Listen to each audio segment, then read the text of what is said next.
Halo keluarga Indonesia, apa kabar semuanya? Semoga dalam keadaan sehat ya. Selamat datang di Bincang Santai bersama Ashoka. Saya Tasya Kamila dan dalam 1 jam ke depan kita akan ngobrolin gimana sih cara kita menjaga dompet sambil menjaga bumi. Bersama keluarga tentunya. Apa hubungannya dan memangnya bisa? Teman-teman pada ngerasa nggak sih bahwa belakangan ini cuaca tuh terasa semakin ekstrim? Panas banget sampai kekeringan. Ketika hujan malah deras sekali dan banjir. Mungkin seperti yang sudah teman-teman ketahui bahwa pemanasan bumi sejak tahun 1950 sudah mencapai 1,5 derajat Celcius. Dan ini belum pernah terjadi sebelumnya. Bayangkan kalau dulunya dari tahun 0 sampai 1950 naiknya hanya 0,5 derajat.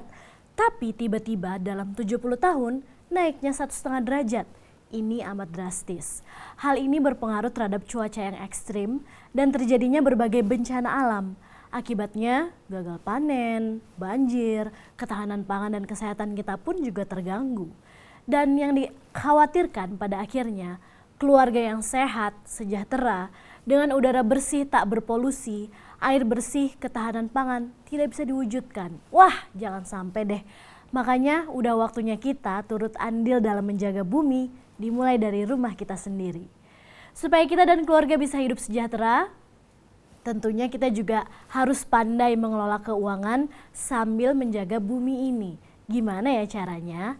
Nah, makanya hari ini saya ditemani 2 ibu-ibu istimewa yang akan membantu kita semua untuk mengelola keuangan dengan lebih bijak dan membangun keluarga yang tangguh, yang cinta lingkungan. Dan pastinya semuanya udah penasaran nih, makanya kita kenalan dulu ya.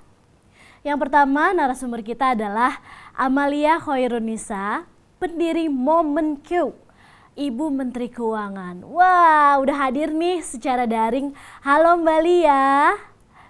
Halo Mbak Tasya, Hai Mbak selamat Lia, pagi apa menjelang siang. kabar? Baik banget, Alhamdulillah. Gimana Mbak Tasya dan juga keluarga? Baik, Alhamdulillah. Kabarnya Mbak lagi di Jepang nih ya? Lagi ngapain Iya, sih di Jepang? Jauh betul. banget. Sekarang di sini udah hampir setengah 2 siang dan cukup dingin ya karena udah autumn. Di sana kegiatannya apa? Boleh diceritain nggak Mbak? Kegiatannya ibu-ibu ya dengan 2 anak. Jadi ya dari pagi masak, siap-siap. Terus kalau anak-anak sudah di daycare, kita bisa titip mereka di daycare, aku mulai kerja. Nanti kalau udah waktunya jemput ya jemput lagi. Sehari-hari gitu-gitu aja sih. Kalau momen Q itu sendiri apa sih? Boleh diceritain nggak? Dan idenya dari mana tuh Mbak? Boleh, boleh. Jadi momen Q itu singkatan dari MOM, Menteri Keuangan. Ya, karena kan kita kebanyakan nih di Indonesia setelah menikah didaulat menjadi Menteri Keuangan, padahal apa ya namanya, kita mungkin belum ada basic finance sama sekali. Nggak diajarin juga kan kita di sekolah. Pokoknya nanti tiba-tiba suami bilang, Mah, nih duit tolong diatur gimana biar cukup gitu. Padahal kadang nggak cukup kan. Akhirnya bingung gimana caranya. Akhirnya pas aku 2017 nikah, 2017 sampai 2018 tuh aku sharing di Instagram. Sharing-sharing aja kan biasanya kalau sekarang kan suka sharing apapun lah yang pengen di-share. Nah, ternyata banyak yang tertarik kok bisa misalnya udah bisa nabung sekian, udah bisa ngatur keuangan pada baru setahun menikah. Akhirnya banyak yang minta sharing secara offline waktu itu. Belum pandemi kan 2018. Terus ketemuan nggak rame sih, ya cuman 3 sampai 5 orang yang datang karena nggak bisa kalau offline. Akhirnya jadi online lebih banyak saat itu. 2018 sampai 2020 tuh kita makin bertumbuh, makin banyak yang ikutan kelasnya. Terus udah gitu akhirnya aku ambil sertifikasi soal keuangan juga untuk bisa lebih ya PD juga ya dan lebih sertifikat juga untuk jelasin soal keuangan. Sampai sekarang so far udah lebih dari 2.500 alumni yang ikutan kelas dan juga terbantu lah ibarat kata mereka dari segi manajemen keuangan secara pemula ya soal manajemen keuangan di keluarganya gitu Mbak Tasya. Pastinya hari ini kita bakalan banyak banget nih dapetin ilmu ya untuk mengelola keuangan, gimana caranya supaya keluarga kita bisa mencapai financial goals tapi sambil menjaga bumi juga pastinya. Kita bakalan ngobrol-ngobrol lagi ya Mbak ya. Yap. Aku mau memperkenalkan nih narasumber berikutnya. Kita sudah kedatangan Ibu Septi Penny Wulandari, pendiri Ibu Profesional. Halo Bu Septi. Halo Tasya, apa kabar? Baik, Ibu apa Seneng kabar? banget, sehat, semangat ya. Sehat. Datang dari Salatiga ya Bu ya? Iya, tapi muter-muter dulu, jadi saya sudah stay di Jakarta. Oh, Iya. seperti itu.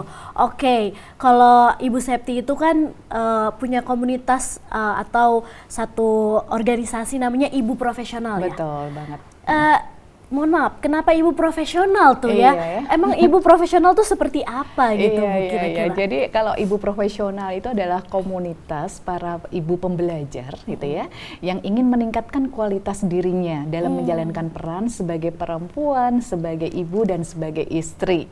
Jadi itulah dikasih wadah namanya Forum Komunitas Ibu Profesional. Ya. Ciri-ciri ibu profesional tuh seperti apa sih Bu? Iya. Kira-kira aku Wah, masuk nggak kriteria ya kan gitu ya?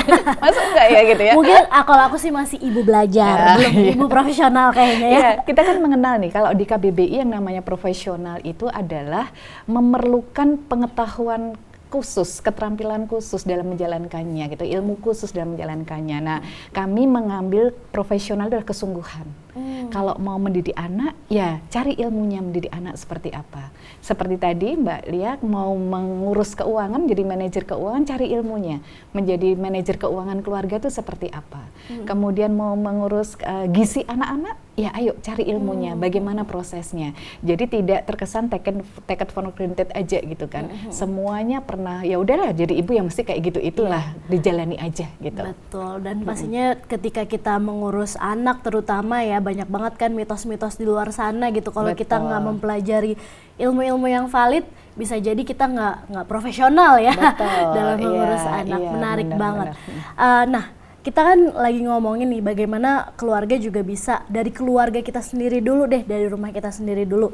Bagaimana caranya kita bisa menjaga bumi, melestarikan bumi di tengah dengan keadaan bumi krisis iklim yang terjadi Iya, saat ini pastinya. Menurut Ibu sendiri gimana sih peran seorang ibu di dalam sebuah rumah tangga untuk menjaga dan melestarikan bumi? Iya. Apakah punya dampak gitu? Besar banget gitu, dampaknya besar banget. Kalau kita mengingat zaman pandemi COVID kemarin gitu ya, alam itu indah banget loh tanpa manusia. Ketika kita berada di dalam ya gitu kan. Langitnya Benar, biru langitnya ya. biru banget, udaranya segar ketika kita sudah harus di rumah saja gitu, di rumah saja. Artinya alam tanpa manusia itu baik-baik saja. Nah, ketika kita hadir untuk menjaga bumi, itu sebenarnya adalah menjaga agar kita bisa harmoni bersama dengan alam. Jadi tujuannya adalah untuk keberadaan kita nih manusia, keberlangsungan kita sebagai manusia, agar bisa tetap harmoni. Karena hukum alamnya, mereka yang tidak harmoni maka akan tersingkirkan. Gitu kan. Jadi intinya sebenarnya bukan kita bekerja untuk alam, tapi kita bekerja untuk kita. Harus menjaga bumi ini. Berarti bukan kita menyelamatkan bumi, tapi kita menyelamatkan diri kita sendiri. Karena buminya sudah harmoni, udah bagus banget gitu. Nah, kita kadang mengganggu gitu kan. Kita kadang mengganggu keberadaan kita ini. Maka bagaimana awareness dimulai dari rumah, dari dalam keluarga, itu akan berdampak luar biasa. Kalau saya ibaratkan sebagai butterfly effect gitu ya. Sesuatu tindakan kecil yang dijalankan secara sungguh-sungguh dan bersama-sama itu akan berdampak luar biasa Setuju. ke dunia ya dan ke Setuju masyarakat banget. gitu. Tuh ya, keluarga Indonesia, ibu-ibu, bahwa tiap kita, tiap keluarga, ibu-ibu pun pastinya punya dampak untuk lingkungan di sekitar kita. Makanya kita tuh harus bisa menentukan nih, dampak apa yang mau kita berikan buat lingkungan kita. Oke, aku mau balik lagi nih ke Mbak Lia. Mbak Lia, nih sebagai Menteri Keuangan Keluarga, sebenarnya apa sih prinsip-prinsip mengelola keuangan yang bisa kita terapkan di keluarga kita? Apakah ada pakem-pakem tertentu nih? Misalkan kalau rasio-rasio gitu, misalkan kalau nabung harus sekian persen dari penghasilan, spending, investasi, kayak gitu. Gimana sih? Coba boleh dijelaskan nggak ke keluarga Indonesia? Sebenarnya nih kalau ngomongin rasio, biasanya kadang suka jadi perdebatan nih, jadi debat kusir nih Mbak Tasya. Misalnya aku bilang, Mbak Tasya kalau nabung tuh harusnya minimal 50%. Terus jadi, wah nggak mungkin dong aku anak dua, sekarang nabung 50% kayak susah deh gitu. Akhirnya jadinya kita jadi bingung karena kita pakai rujukan persentase tersebut. Ya nggak? Kadang beberapa seperti itu. Nah, jadi aku mau coba bandingin dulu atau compare lah antara dua. Yang pertama adalah yang memang sudah terbiasa dapat gaji bulanan. Itu enak pakai compare-compare tadi ya, rasio-rasio tadi. Jadi kalau dapat gaji tiap bulan tuh 10% buat apa gitu. Nah, ini idealnya ya, aku ngomongin idealnya, setiap kita dapat gaji itu minimal banget 10% masuk ke tabungan. Boleh investasi, boleh tabungan. Kalau belum ngerti investasi, paling nggak ditabung dulu. Itu minimal 10%. Yang kedua adalah cicilan maksimal 30%. Sisanya yang lain bebas sebenarnya Mbak Tasya. Mau ngasih orang tua 30% dari gaji, boleh. Mau sedekah 10-20%, boleh. Mau buat kebutuhan hidup sehari-hari 70%, boleh. Ya, jadi kalau misalnya ada yang gajinya let's say 10 juta nih ya, terus dia 2 juta buat nabung, terus 6 juta untuk kebutuhan sehari-hari, terus 2 jutanya lagi buat lain-lain, misalnya buat senang-senang dan lain juga nggak masalah. Karena dia sudah memenuhi tadi, nabungnya minimal 10% kan, dia udah dapat 2 juta tuh. Sisanya yang lain bebas. Itu kalau dapat gaji bulanan.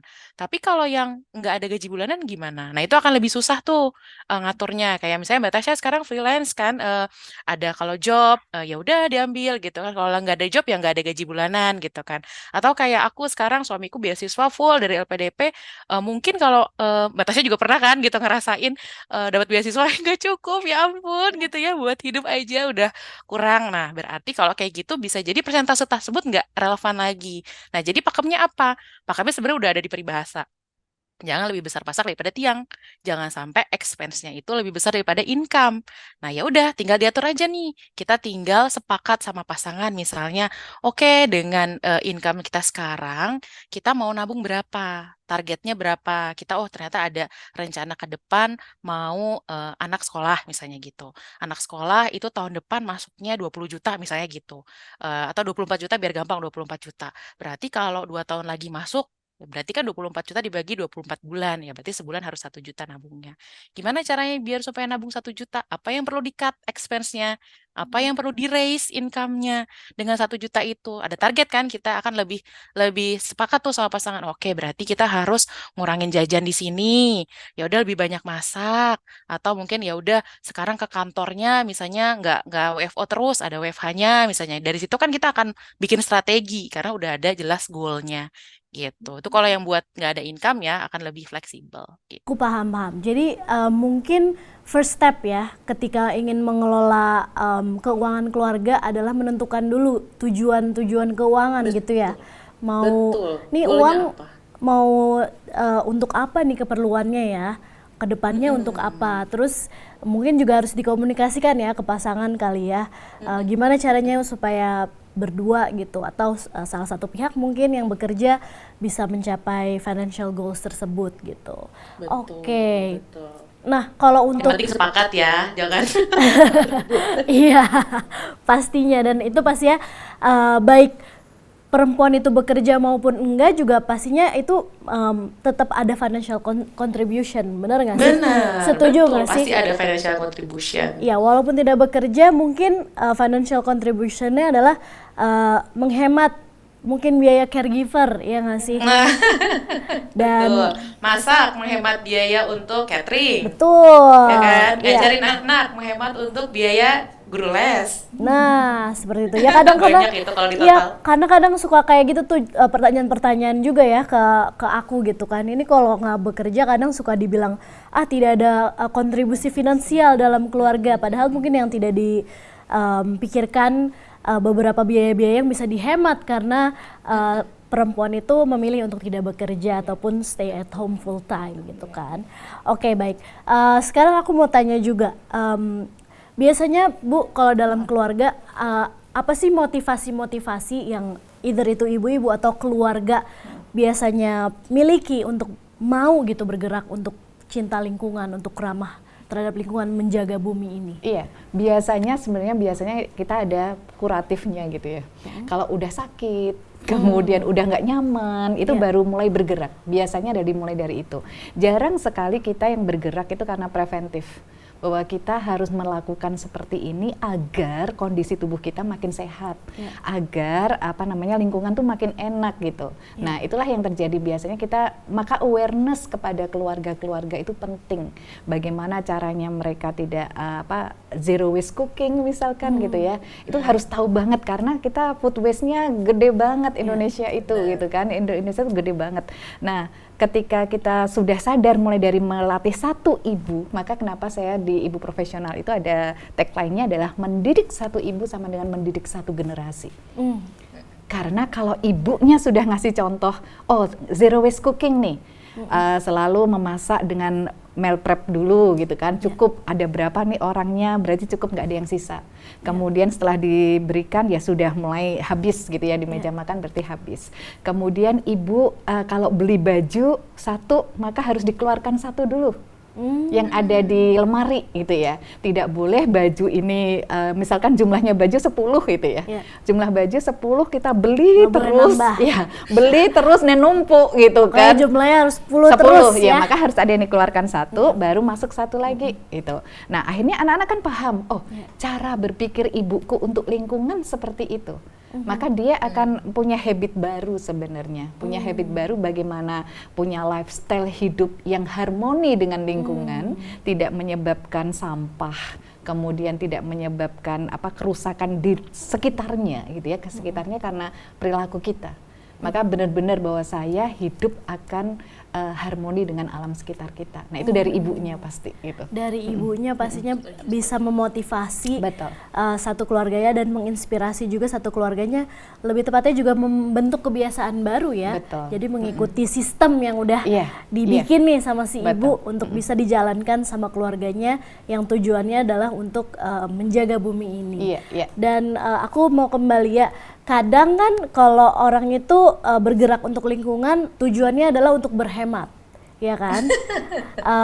Aku mau pakai makanan yang aku tanam sendiri deh. Mungkin seperti itu ya Bu ya. Betul. Karena kan kalau misalkan dari luar mungkin lebih mahal daripada yang ditanam sendiri. Itu tapi sebenarnya logis itu. Iya, tapi sebenarnya buat lingkungan bagus juga kan, karbon footprintnya berkurang. Tapi Mbak Lia secara keuangan gitu ya, mengelola keuangan emang bisa ya berhemat, tapi tujuannya untuk lingkungan gitu. Dan mungkin bisa nggak sih kita dalam satu keluarga malah menyisihkan sebagian dana untuk lingkungan gitu? Seperti apa tuh ngaturnya untuk lingkungan ini nih? Aku tadi sebenarnya sempat dengar tadi Bu Septi ngomong soal food waste gitu kan. Sebenarnya, tapi kita nggak ngomongin food waste dulu, cuman mau highlight dulu bahwa tadi kan ada Mbak Tasya bilang ada yang bahkan nanam buat dikonsumsi sendiri, ada yang bahkan menguranginya tuh berhemat dengan cara ya udah gue thrifting aja deh baju-baju misalnya gitu, jadi nggak beli baju baru. Eh, ada banyak banget cara untuk berhemat, tapi juga kita bisa saving earth gitu ya, kita bisa menjaga bumi gitu. Ada banyak banget cara. Pertanyaan kan yang pertama selalu mau apa enggak gitu ya, mau apa enggak. Dan setiap orang itu punya caranya masing-masing. Nggak bisa kita samakan nih. Oh ya udah, ayo kita thrifting semuanya. Ada juga yang nggak cocok. Ya udah kita semua food prep semuanya. Ada juga yang nggak cocok. Nah, yang mau aku garis bawahi adalah ya udah mau dulu dan lakukan dari yang paling kamu nyaman dulu gitu. Karena kalau misalnya yang susah-susah terus udah nggak mau kan dia nggak action gitu ya. Nah, kalau menurut aku yang paling pertama bisa dicoba adalah yang paling gede dulu expense-nya gitu. Jadi setiap keluarga itu expense-nya kan beda-beda nih. Mungkin Mbak Tasya expense-nya di transport, aku expense-nya paling gede di makan. Nah, lakukan dari situ dulu supaya apa? Supaya efeknya kelihatan. Efek kelihatan ke budgeting, kelihatan kerasa gitu ya, sama efek ke buminya juga kerasa gitu. Buat kita yang punya bayi misalnya, efek paling kerasa adalah di popok. Itu ya berarti mungkin bisa pakai cloth diaper. Tapi lagi-lagi kan semuanya perlu di-adjust dengan kenyamanan masing-masing ya gitu. Tapi ada banyak banget cara yang bisa kita pilih untuk bisa mengelola berhemat, mengelola keuangan dan juga menjaga bumi. Tadi aku disebut salah satunya food prep, terus tadi misalnya mau kalau untuk food waste ya, terus pakai klodi untuk mengurangi penggunaan popok dan lain-lain gitu. Jadi bisa banget sebenarnya. Iya benar. Tentunya mungkin kadang juga kadang harus ada satu investment juga yang kita keluarkan ya. Misalkan kita beli barang yang bisa digunakan berulang gitu kan, bukan Benar. walaupun yang sekali pakai itu lebih murah, yang digunakan berulang itu agak lebih mahal, tapi mungkin jangkanya lebih panjang bisa digunakannya. Dan Betul, betul. kalau Kalau di dihitung-hitung, finansial itu namanya CPU, cost per Benar. use. iya cost per use ya mungkin lebih mahal gitu kan kalau misalkan lebih murah jatuhnya ya. Lebih murah. Lebih murah 1 jatuhnya. juta 100 kali Mm-mm. sama 100.000 dipakai sekali gitu. Ya, seperti itu ya. Jadi bisa juga ya, kalau dipikir-pikir sebenarnya untuk lingkungan ini bisa membuat kita jadi berhemat juga, dan pastinya ada hubungannya juga dengan bagaimana kita bisa mengelola keuangan di rumah gitu. Karena ada sekarang banyak banget sih sebenarnya ya yang bisa kita lakukan untuk menjaga bumi ini. Ada juga banyak banget produk yang bisa mendukung juga untuk kita hidup ramah lingkungan, cara-cara lifestyle yang bisa kita ikuti juga ya untuk menjaga bumi ini. Kalau dari Bu Septi sendiri gimana nih? Bisa di-share nggak versi dari Bu Septi gimana caranya kita bisa berhemat atau menjaga dompet sekaligus menjaga bumi ini? Iya, kalau jaga dompet sama jaga bumi ini sesuatu yang saling komplimen gitu ya. Ini ya menarik sekali, komplementer ya. Karena menarik sekali ketika saya misalkan ke pasar tuh hanya seminggu 1 kali.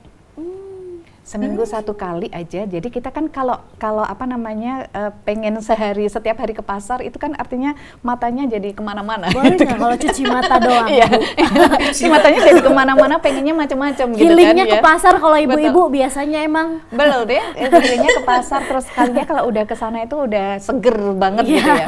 Iya, seger banget. Makanya saya selalu ke pasar itu ada sesuai dengan kebutuhan. Jadi kita punya yang namanya menu 10 hari. Menu 10 hari itu ada standar resep, ada standar bahan. Sehingga kita akan tahu bahwa 1 minggu ini bahan yang dibeli apa saja, kemudian penyimpanannya seperti apa, sehingga kita tahu bahwa setiap kali memasak kita nggak perlu waktu banyak. Kemudian proses pemasakannya juga nyaman, tinggal diambil-ambil dan waktunya nggak habis nanti belanja apa lagi ya. Nah, akhirnya itu bisa membuat dari sisi keuangan bisa diatur dengan sangat bagus. Kemudian dari sisi kesehatan kita juga bisa mana yang cepat layu harus dimakan dulu, kemudian mana yang diawetin, makanan diawetin segera diawetin. Nah, itu terjadi yang seperti itu. Kemudian tadi seperti yang saya berikan farm to table. Kalau sudah bisa, biasanya saya itu mereplan lagi. Jadi sesuatu yang misalkan daun bawang udah dipakai kan, tanam. Lumayan gampang Ya, gitu ya. gampang kan? Tinggal Ditanam. akarnya Iya, doang kan. akarnya aja tanam. Nanti bisa tumbuh lagi dan kita bisa memerlukan setiap saat. Mimpi saya sebenarnya adalah bagaimana kita menanam apa yang kita makan dan memakan apa yang kita tanam. Itu adalah proses yang saya sedang berjalan menuju ke sana. Gitu. Iya. Wah, udah banyak dapat inspirasi nih ya pasti keluarga Indonesia, ibu-ibu di rumah ya. Apa yang bisa kita lakukan untuk bisa menjaga dompet sambil menjaga bumi juga. Intinya sih kedua prinsip tersebut bisa berjalan dengan harmoni ya. Setuju nggak Mbak Lia?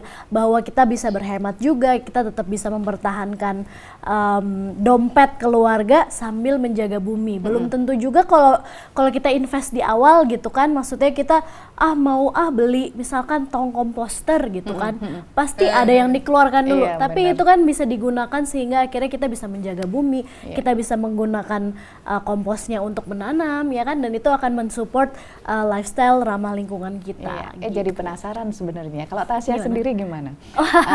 Proses ada nggak passion ke arah sana untuk bisa menjaga bumi gitu ya gitu? Pastinya. Apa yang Tasya lakukan? Pastinya itu salah satu concern aku ya. Pastinya berbeda banget ya. Dulu sebelum punya keluarga sama sekarang udah berkeluarga. Kalau dulu sebelum berkeluarga tinggalnya di rumah mamah, justru menurut aku agak lebih sulit gitu kan, karena kan bukan aku yang bisa mengontrol sistem di rumah ya. Sekarang udah menjadi ibu-ibu udah langsung punya power nih, mak-mak nih di rumah ya. Dan enak juga bisa dikomunikasikan dengan suami, dengan anak gitu ya, bahwa palingnya apa. Contohnya misalkan kalau aku mengelola sampah di rumah gitu kan. Mengelola sampah di rumah kita udah pilah gitu kan, mana sampah organik, yang organik dikompos, sementara yang anorganik dipilah lagi untuk kemudian kita serahkan ke bank sampah ataupun berbagai fasilitas untuk didaur ulang gitu kan. Dan untuk memilah itu aja kan ada caranya ya Bu ya, Betul, betul. harus dibersihkan dulu, dan juga untuk mengkompos juga ada caranya sendiri, yang mana itu harus dikomunikasikan juga tuh. Bener. Itu serunya ya jadi ibu ya, kita benar-benar jadi menteri ya, harus bisa ngatur juga orang-orang yang ada di rumah. Mungkin kalau kita nggak tinggal hanya berdua dengan pasangan, mungkin ada beberapa orang lagi di rumah, kita kasih tahu cara buang sampahnya seperti apa ya kan. Cuman itulah keseruannya, akhirnya keluarga aku tuh jadi kayak punya mission yang sama gitu, jadi menarik, punya menarik. kayak apa ya, kegiatan bersama, dan Iya, itu juga iya, iya. memperkuat bonding gitu. Suami aku jadi mikirin, ini gimana nih ya supaya si komposnya ini nggak gagal kayak gitu misalkan. Ini kamu harus kayak gini nih, kayak kita harus kayak gini. Terus mungkin asisten di rumah juga, Bu udah saatnya nih sampahnya diangkut gitu. Nanti aku bakalan bawa ke bank sampah, atau ada sekarang kan udah ada ya lembaga-lembaga yang mau ngejemputin sampah kita di rumah untuk didaur ulang gitu. Jadi lebih seru lah intinya. seru. Anak aku juga udah mulai belajar, ketika setiap dia mau buang sampah dia mikir, Mama kalau yang ini aku buangnya ke yang mana nih? Ini taruhnya yang mana? Oke, kalau misalkan yang kardus berarti masuknya ke sampah kertas, aku bilang kayak gitu. Itu jadi satu kegiatan yang seru lah buat keluarga. Dan tentunya pastinya membuat kita semakin sadar sama lingkungan, membuat kita juga jadi berhemat gitu, bahwa oh kalau kan jadi diperhatiin ya, oh kalau kita impulsif, kalau kita beli nggak sesuai kebutuhan, makin nyampah pastinya kan. Banyak banget. Makin banyak. Ketika benar. kita bisa beli sesuai kebutuhan, kita bisa makan dan masak nggak mubazir gitu kan, Secukupnya gitu ya. sampahnya juga jadi minim sekali, pastinya seperti itu. Tentunya framework kayak gini ini kan sudah dari dulu ya dapatnya gitu ya. Nah ini kira-kira apa yang mempengaruhi Tasya bisa bersikap seperti ini ketika menjadi ibu? Iya, jadi kalau aku sendiri dulu dari tahun 2005 aku kan dipilih menjadi duta lingkungan. Dulu duta lingkungan cilik ya ibu-ibu, sekarang udah nggak cilik lagi, sekarang udah emak-emak. Jadi sampai Benar, sekarang benar. masih menjadi duta lingkungan. Bedanya dulu cilik, sekarang udah duta lingkungan aja namanya. Oke. Dan dari dulu itu banyak mendapatkan apa ya, dari aku SMP itu kan banyak dapat pelajaran soal lingkungan hidup yang dulu tuh belum, internet tuh belum kayak zaman sekarang gitu ya. Iya. Jadi dulu harus belajar sendiri, ikut workshop, diajarin juga dari Kementerian Lingkungan gitu kan soal lingkungan hidup, keliling Indonesia untuk lihat betapa indahnya alam Indonesia, dan bagaimana tiap-tiap kota bisa mengatur proses pengolahan sampahnya lah, ataupun bagaimana mereka bisa mengatur daerahnya supaya bisa ramah lingkungan. Ngelihat juga beberapa kota di Indonesia yang mungkin parah banget gitu kan, sampahnya di mana-mana belum teratur gitu, dan bertemu juga dengan berbagai institusi dan juga bisnis yang mereka punya inovasi soal lingkungan hidup yang akhirnya membuat aku banyak belajar, dan akhirnya terinspirasi bahwa at the end of the day adalah bagaimana tindakan kita di kehidupan sehari-hari, bagaimana pilihan-pilihan kita, bagaimana apa yang kita lakukan di rumah kita, itulah justru yang mempengaruhi semua ini bisa berjalan kan. Betul banget. Jadi memang benar-benar nih ibu-ibu, bahwa tindakan kita sekecil apapun, mau kita baru mulai, mau kita udah melakukannya secara konsisten, itu pasti ada dampaknya buat lingkungan kita, itu pasti berpengaruh. Jadi tetap semangat nih buat semuanya ya, yang mau belajar dan juga mau bertindak. Wah, makin seru nih ya, aku juga jadi ikutan ditanya-tanya gitu.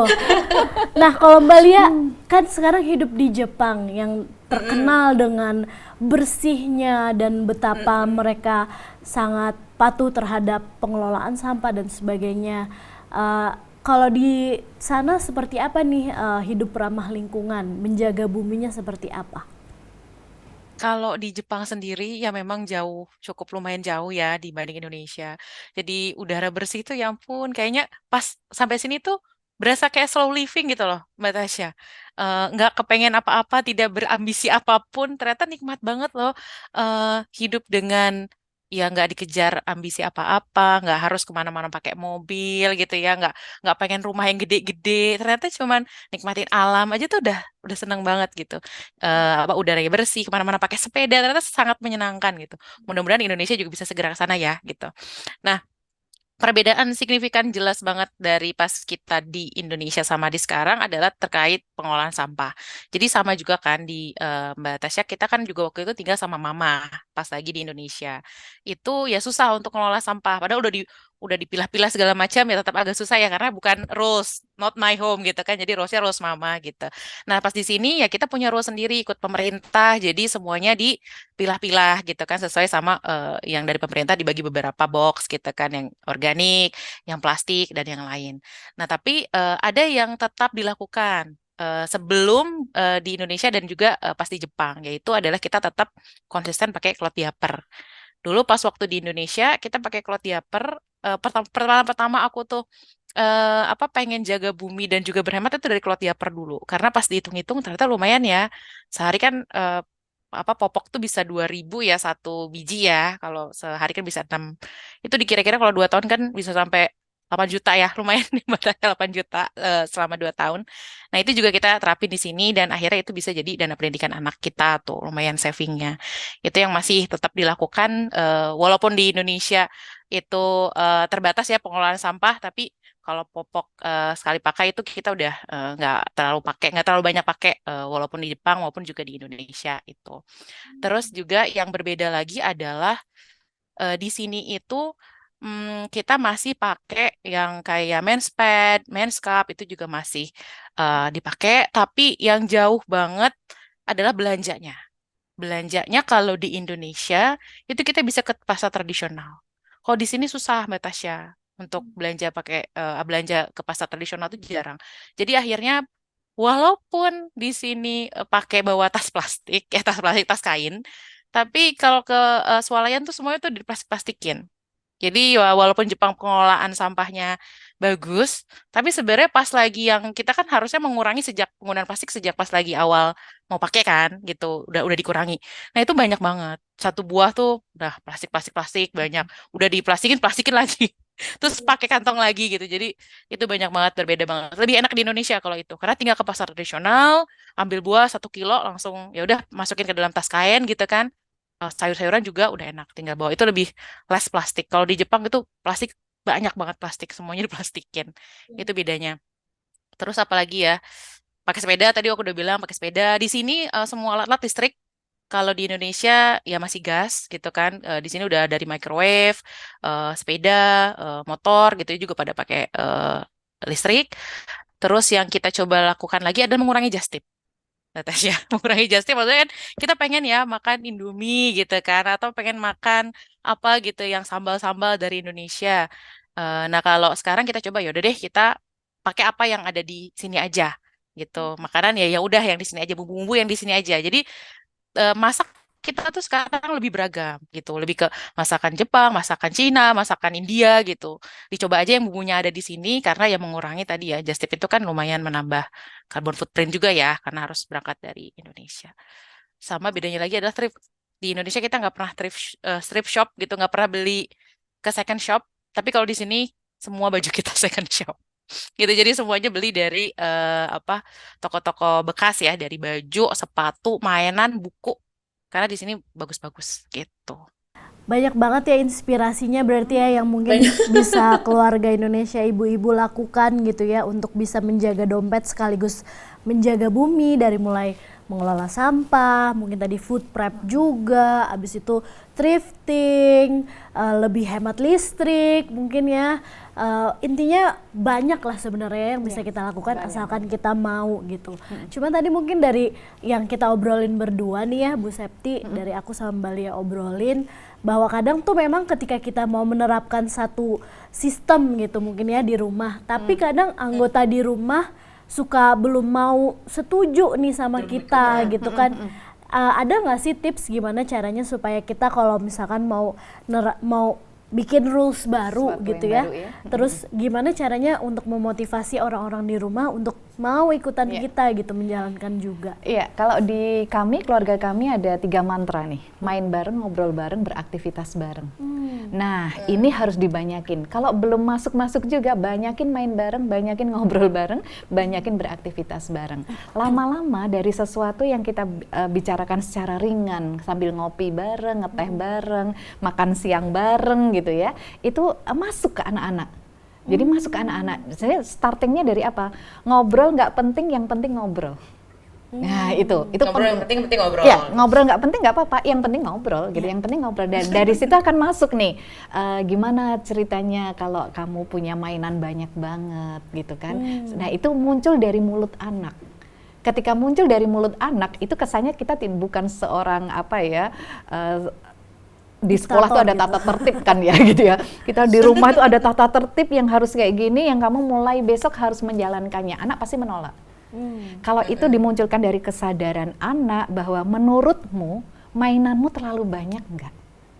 Menurutmu makanan yang kita makan ini terlalu banyak enggak? Nah, biarkan mereka berpikir. Karena di anak-anak itu, di manusia terutama, itu ada stimulus, thinking, respon. Bukan stimulus respon gitu kan. Kalau hewan itu ada stimulus respon. Maka kita akan menguatkan thinkingnya dulu. Ya. Ada stimulus, kemudian kita ajak anak-anak berpikir dan mereka look for the respon. Respon anak-anak seperti apa? Kemudian di grab habis itu. Yes, itu keren banget. Bagaimana kalau mulai besok kita jalankan? Nah, itu enak. Tapi kalau kita mulai besok tidak pakai tas plastik ya.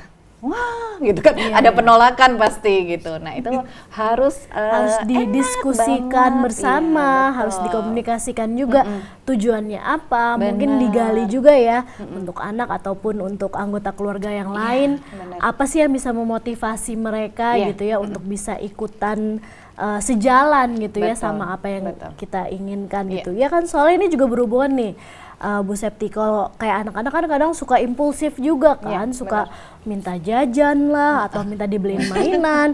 Kayak anak aku minta ditambah terus koleksi kipasnya.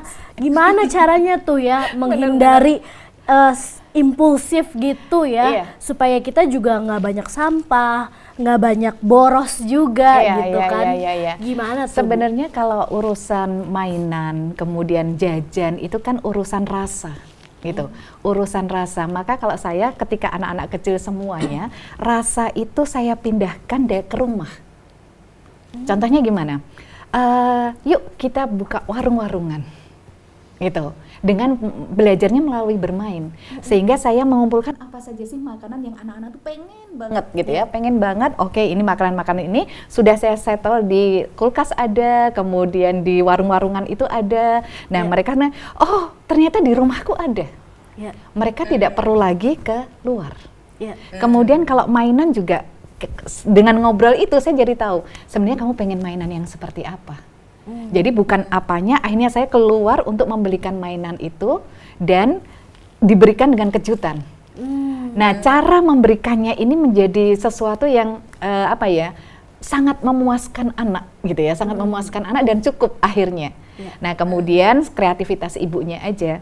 Semua mainan yang baru-baru dikeluarkan, yang lama disimpan lagi, kemudian di packing dengan sangat bagus, dan jarak berapa bulan dirotasi lagi, keluarkan lagi. Nah, akhirnya mereka kayaknya dapat mainan baru terus gitu kan, dapat mainan baru terus. Nah, itu seru banget. Iya, yang kayak gitu.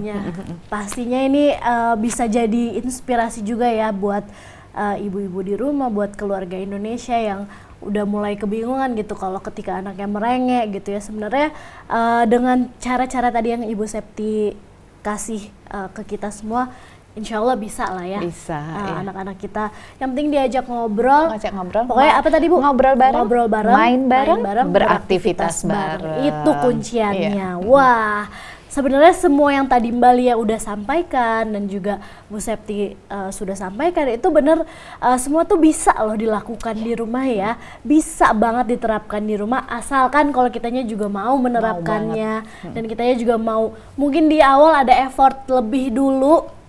Tapi kalau lama-lama udah terbiasa akan menjadi mudah juga rasanya. Wah, inspiring sekali tentunya ya, sharing ilmu dan juga pengalaman dari narasumber kita, dari ibu-ibu istimewa yang sudah hadir bersama kita. Ternyata tentunya cara-cara tadi itu tuh praktikal banget, bisa banget kita terapkan di rumah keluarga kita masing-masing. Jadi yuk mulai kita kerjakan kegiatan-kegiatan yang bisa jaga dompet dan juga bisa jaga bumi kita.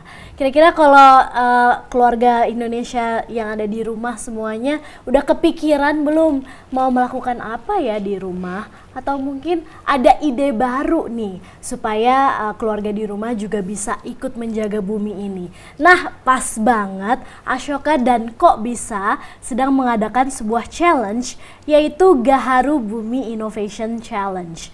Ashoka mencari inovasi-inovasi baru, inisiatif-inisiatif pembaharu yang juga datangnya dari keluarga untuk mengatasi krisis iklim.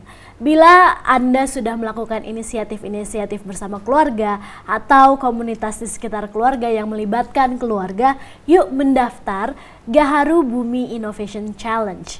Pendaftarannya dibuka sampai 15 Desember 2023.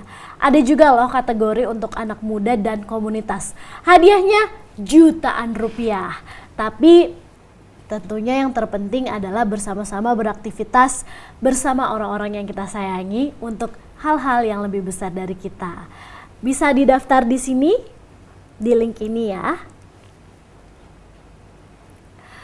Oke, wah, kita ngobrol-ngobrol seru banget ya, dan tentunya banyak terasa banget ya. pengalaman-pengalaman yang sudah disampaikan. Nggak kerasa ternyata kita udah di penghujung acara. Iya. Aku mau berterima kasih kepada Mbak Lia dari Jepang yang Sama-sama, udah meluangkan Natasha. waktu, dan tentunya Bu Septi juga yang udah Sama-sama, meluangkan Tasya. waktunya untuk sharing ilmu dan pengalamannya sama kita semua yang ada di sini, dan semoga bisa menginspirasi teman-teman yang sedang menyaksikan.